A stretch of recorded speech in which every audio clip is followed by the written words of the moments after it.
Hello everyone, I'm Divit Gupta and welcome to another exciting episode of Tech Talk with Divit. Today we're celebrating Customer Services Day and our guest on the show is someone who's passionate about cars, loves to travel, is big on AI/ML.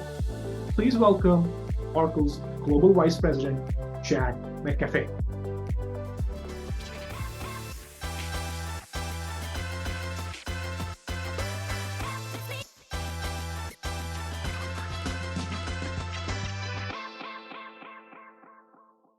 Hey Chad, welcome to my show, Tech Talk with Divit. How are you doing today?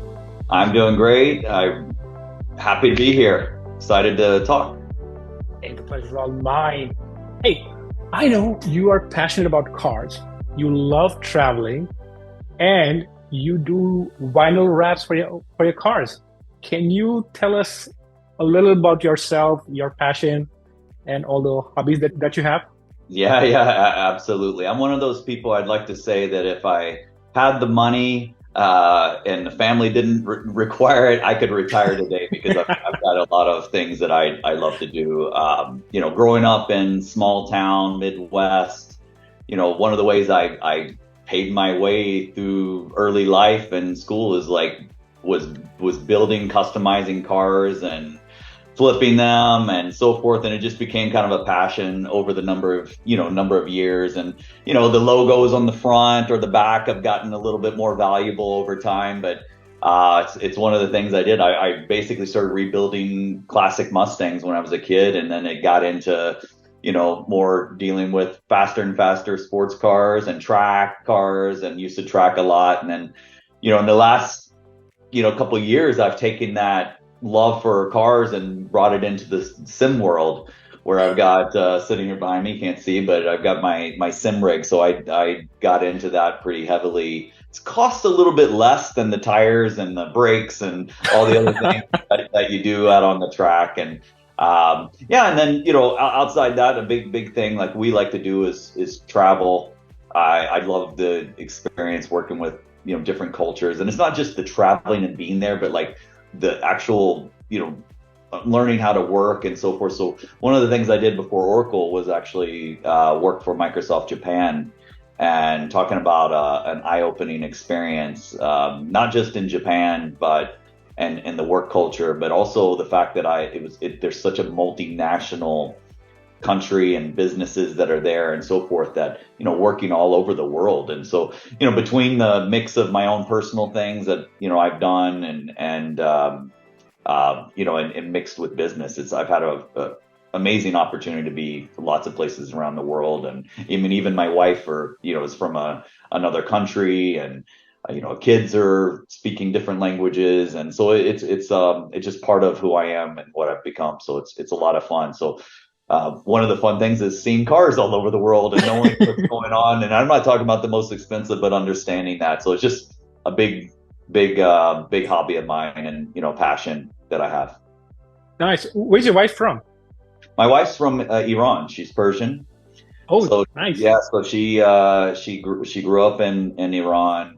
It was a long story, but she didn't really fully move to the States until after law school in Iran, and then we happened to meet. And it's I don't know if anybody's seen the movie Big Fat Greek Wedding, but in some Yep. ways,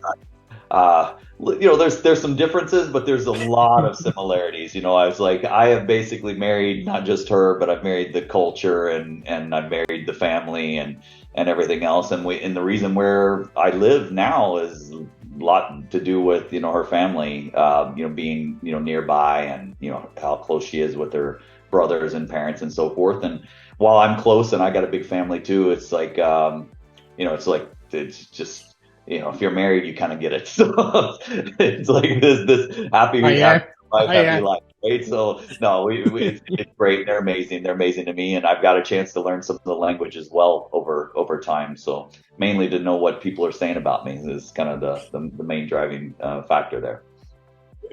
Well, that's nice to hear. That sounds like a perfect life.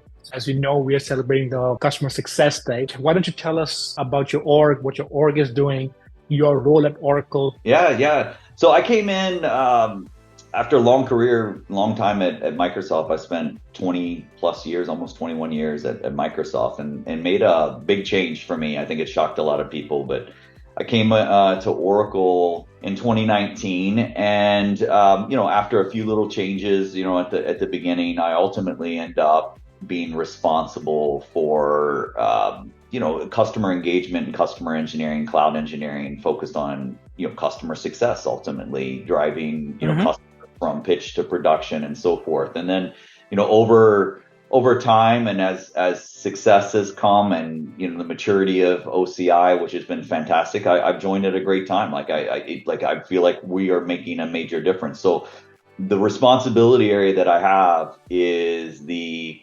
engineering and the architect and kind of the pursuit focused engineering roles focused on cloud native AI ML companies, startups to the largest. Something very exciting that I am from a career perspective is working with companies like Uber's and and Nvidia's, with some of my sales peers, and bringing them on, helping them realize the value of our cloud, and now focused on making them successful. And it's not just that; it's hundreds and hundreds of accounts, customers that are ultimately, I see them as partners. And so, I'm ultimately responsible for that. I've got an amazing leadership team. I've got an amazing team of architects. These are the ones that should be able to not just know their stuff and understand what our peers in the industries are doing and so forth, but really how to speak and translate that into business value and technical value for the customers. And so that's what we do. I'm responsible for those. It's exciting because I think the most rewarding things is the people that we're working with are new customers to Oracle. We've got a great history with all these, with the customer. We got a great install base of database and applications and middleware. But the people, not to say that those aren't seeing value, but the people that I get most excited about, really, from what I'm doing and what we bring and my team brings to the table, is like helping other people realize the value of Gen 2 Cloud, regardless of the history with Oracle. And that's a lot of fun. It's super rewarding.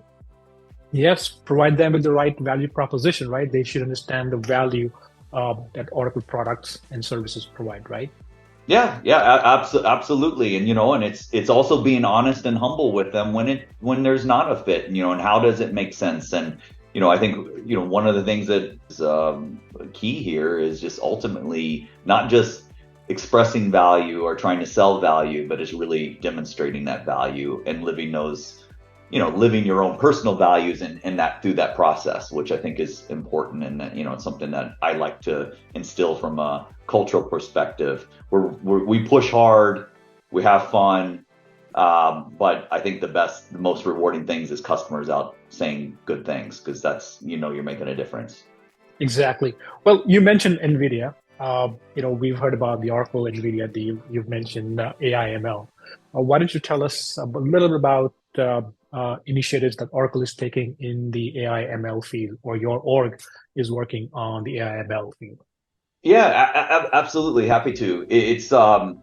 It's really been driven by the differentiators that we had from an infrastructure platform to start with. And what that comes down to is really our strengths in networking. And we did that through what we had to build for our Exadata platforms, and then for HPC after that. And then you ultimately realize that through this network and through our commercial business model and through the technology that's there, we are an amazing place, specifically from the infrastructure, is where we started, to drive AI, the training models. And as a result, we were very successful, early on through this, initial phase of all these startups that are doing, generative AI and these large language models and the training and so forth. And we that work ultimately, caught the attention, I think, as well as of NVIDIA and the work that they're doing, as in this space, not just as a developer of GPUs and chips and so forth, but also through the work that they're doing in AI, their PaaS services, their cloud offerings, and so forth. So we've embraced and partnered really well at driving what they're doing on OCI and in the cloud and so forth. And then over time, I think our offering and what we do is expanded. So we started with that pure infrastructure, doing amazing, bringing in some amazing, startups in this industry that people would know, like well-known industries if you know the AI and large language model business. Then it's bringing NVIDIA themselves into the mix. And so now we can complement our infrastructure with the services that NVIDIA provides. And then just recently, we partnered with Cohere, and we're bringing in their business, their ability to be more enterprise-focused language models that allows us to, I think, play to our sweet spot, which is really enterprise privacy, data sovereignty, and their focus is around how do you take enterprise data and build training around it. Because there's a lot of different nuances when you do these large scale models that some companies don't want to, be mixed in with. So now we have the ability to go after, or not to go after, but to be able to provide, pre-developed kind of plans, services that, are Cohere driven, plus the work that we've already done in AI ML, plus the NVIDIA, plus the core strength in our infrastructure. And as a result, we are, we're seeing amazing progress in this space. It's exciting. It's such a high demand space. There's going to be a lot of failures. There's going to be a lot of successes. There's going to be consolidation over time, but we're well positioned and it's fun. The team that I have is the one doing the builds, helping out the infrastructure, helping the migration, helping the technical understanding. And then we've got wonderful, amazing people working with on the sales and partnerships commercial side that are doing a fantastic job going out and building business. But we're really making a difference. I don't think people think of Oracle in the AI space. We've been in this space for a long time, but it's just we're just realizing lately the momentum around our infrastructure, because that's the core, being able to run it and go all the way. Why does Cohere run on us? Why does NVIDIA run on us? All of this because we've got a great platform at the bottom of it. Wow, seems like you guys are doing a lot of stuff in the technology space. Great initiatives. Do you have any message for your team and customers? Yeah, I think the biggest challenge we have just as a company in general is perception. People are not aware of what we do. And, we do things differently in the sense that I'm saying that from a customer and also, my own team, so, it's easy to get stuck sometimes into this Me Too. We do this and that is we really should stick to what we do really well. And, and hopefully customers understand in order to achieve success. I'm talking about the customer success is understanding what we do differently, because the reality is we wouldn't have rolled out a cloud that was just another Me Too. And so this is something I instill with our team, with my team. It's not about just going out and selling anything. It's not all about saying we're great at everything. It's about really leaning in where we provide value. Customers realize it from cost benefits, from our technical ability to run these, these AI type of scenarios, to the, and I think it's paying off. The success and the awareness is starting to build. So it's a fun thing, man. I can't tell you the difference from what 2-3 years makes and what we're doing, where we are in the market and where we're going. And a lot of it is just because of great customers that we have, the success that we've had, the really white glove experience that they get from my team as well as other teams, and quite frankly, the people that we have in our team. It's we've I couldn't be more proud of the progress we've made. Same here. I'm proud of what Oracle is doing right now, taking all these initiatives, and going up in the technology space. Well, Chad, it was great talking to you. I hope that I see you on another episode of Tech Talk with Divit. Thank you for coming on the show. Sounds good, Divit. A lot of fun, man. Thank you. Thank you.